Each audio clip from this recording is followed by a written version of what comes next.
प्रेरणास्पद कथाएं YouTube channel पर मैं धनंजय जैन आप सभी का हार्दिक स्वागत करता हूं। छोटी सी कहानी डीजे की जुबानी। समुद्री तूफान के बाद हजारों लाखों मछलियां समुद्र के किनारे छटपटा रही थी, तड़फ रही थी, मौत के मुंह में जा रही थी। एक 10 साल के संवेदनशील बच्चे के मन में, जिसके की अत्यंत करुणा थी, वो अपने हाथों से उठा उठाकर उन्हें फिर से समुद्र के अंदर फेंक रहा था। मां ने कहा, बेटा ये लाखों की तादाद में है, तू कब तक ये करेगा? जाने दे, कुछ फर्क नहीं पड़ता। लड़का रोने लगा। हाथ में एक मछली थी और उसे फेंकते हुए पानी में बोला कि मां, मुझे तो नहीं फर्क पड़ता, पर इसे फर्क पड़ता है। दूसरी मछली उठाए, उसे भी फेंका, इसे फर्क पड़ता है। और मछलियों को उठाने की उसकी जो ताकत थी वो द्विगुणित हो गई। वो द्रुत गति से फटाफट मछलियां उठा उठाकर फेंकने लगा और कहने लगा, मां इन्हें फर्क पड़ता है।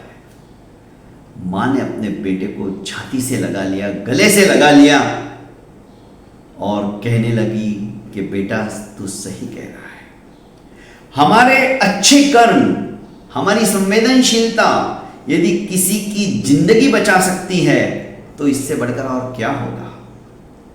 इसलिए दोस्तों, कर्म अच्छे करते चले जाओ, आपका प्रारब्ध तैयार होता जाता है और यही प्रारब्ध आपके भाग्य की निर्मिति करते हुए आपको किसी भी प्रकार की तकलीफ नहीं आने देगा, आपको दुख नहीं आने देगा।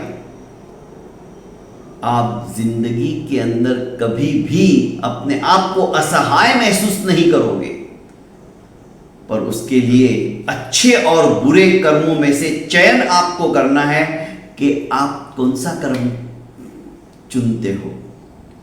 अच्छे कर्म करते चले जाओ, आपकी जिंदगी भी अच्छी हो जाएगी। बहुत बहुत धन्यवाद दोस्तों। कहानी छोटी सी है, पर यह कहानी हमारी संवेदनशीलता को जागरूक करने वाली है।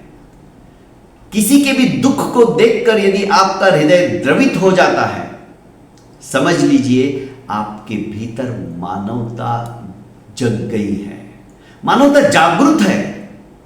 बस इसी मानवता के गुणों को विकसित करते हुए जीवन यापन करते चले जाइए। मनुष्य जन्म वारंवार नहीं मिलता है।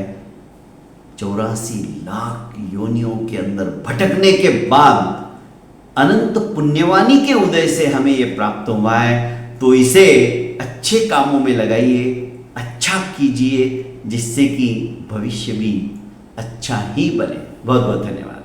प्रणाम।